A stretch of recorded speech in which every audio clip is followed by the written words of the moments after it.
स्वागत है आपका कौन बनेगा मुख्यमंत्री में। सीधे जलपाईगुड़ी से लाइव देख रहे हैं आप।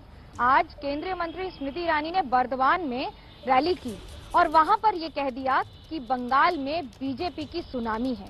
उनसे खास बातचीत की हमारे संवाददाता अंकित गुप्ता ने। सुनिए क्या कहा स्मृति ईरानी ने।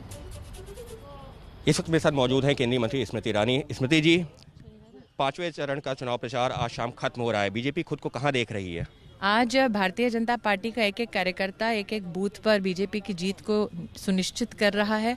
भारतीय जनता पार्टी ने पहले से ही आह्वान किया कि भारतीय जनता पार्टी का नेतृत्व बंगाल में बीजेपी की सरकार स्थापित करेगा। आपने नंदीग्राम से इस आह्वान को देख लिया, इस जीत की सुनामी को देख लिया। अब हम इंतजार कर रहे हैं कब बीजेपी की सरकार प्रदेश में प्रतिष्ठित हो। लेकिन ममता बनर्जी ये दावा कर रही हैं कि बंगाल टाइगर से बंगाल टाइग्रेस हूँ और अकेले मुकाबला करूंगी। एक तरफ बीजेपी के कद्दावर नेता हैं, दूसरी तरफ मैं अकेली। ये तो हम जानते थे कि बाघ इंसान को खाता है। अब स्वयं उन्होंने अपनी तुलना उससे कर दी है तो मैं क्या कहूँ। लेकिन हाँ, निश्चित रूप से 10 साल के उनके राज में बंगाल के एक एक गरीब परिवार के भविष्य को वो खा चुकी हैं।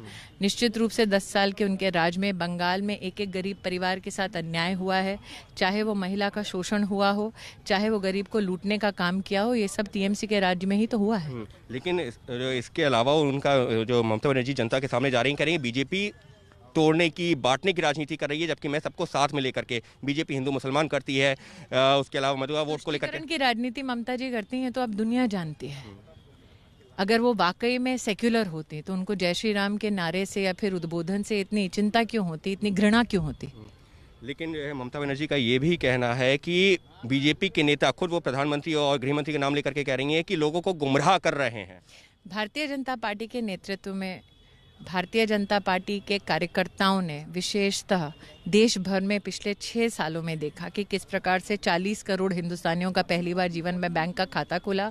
कोरोना की महामारी में 22 करोड़ महिलाओं के खाते में 30,000 करोड़ रुपया गया। आप स्वयं इस बात के साक्षी हैं कि देश के 80 करोड़ नागरिकों को 8 महीने तक मुफ्त राशन मिला। शायद ममता जी को चिंता इस बात की है कि कट मनी उनके और उनके परिवार के लिए सुनिश्चित नहीं हो पा रहा है, इसलिए वो बौखलाहट निश्चित रूप से है। इस सबके बीच में कूच बिहार में जो गोली चलने से 4-5 लोगों की डेथ हुई थी, आज ममता जी उनसे भी मिली हैं जाकर के। जैसे ही जो है चुनाव प्रचार की तरफ से रोक लगाई गई थी वो खत्म हुई, ममता बनर्जी आज उनके घर भी पहुंची। मैं इतना ही कहूंगी कि 130 भारतीय जनता पार्टी के कार्यकर्ताओं को उन्होंने मौत के घाट उतारा।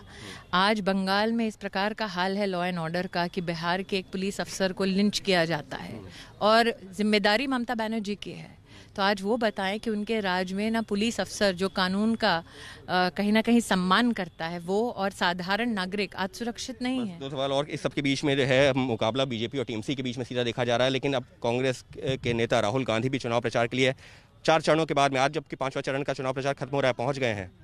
हाँ, सोया हुआ राजकुमार चुनाव खत्म होने के बाद ही तो जागेगा। साफ तौर पर स्मृति ईरानी का यही कहना है, सोया हुआ राजकुमार आखिरी में तो ही जागेगा। और रही बात ममता बनर्जी के आरोपों की, तो स्मृति ईरानी ने साफ तौर पर सभी आरोपों का खुलकर जवाब दिया और यही कहा है कि बीजेपी जीत की तरफ आगे बढ़ रही है। कैमरा पर्सन बैजनाथ के साथ अंकित गुप्ता, एबीपी न्यूज़, बर्धमान।